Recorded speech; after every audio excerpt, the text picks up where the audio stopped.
very good afternoon. This is Dr. Pooja Das, pulmonologist. So what we are having with us is a forced oscillometry machine with the system connected with it. So this is a machine which basically gives us ideas about airway diseases as well as interstitial lung diseases. And how is it different from spirometry? Is there we have to perform a forced expiratory maneuver, but here we have to perform a normal breathing maneuver.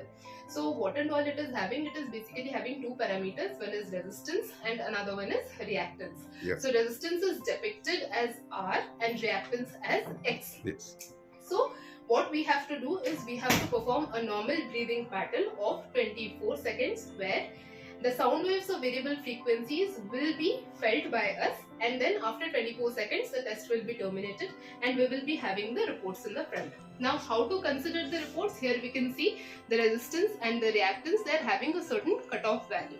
Now if the resistance is lesser than the cutoff value and the reactance is greater than the cutoff value, then it is normal. Yes. If it is vice versa, then there is something abnormal. Yes. So there we have to perform a bronchodilator reversibility test, Yes. where if there is a reversibility of 20 to 40% in the resistance, then it is obstruction, and if there is a reversibility of 50% in reactance, then it can be bronchodilator reversibility, and if it is not there, then it can go towards COPD or interstitial lung disease. Now what we can see is we are having R5 and R19. So R5 depicts the entire airway, R19 depicts the larger airway, and R5 minus R19 are the smaller airways.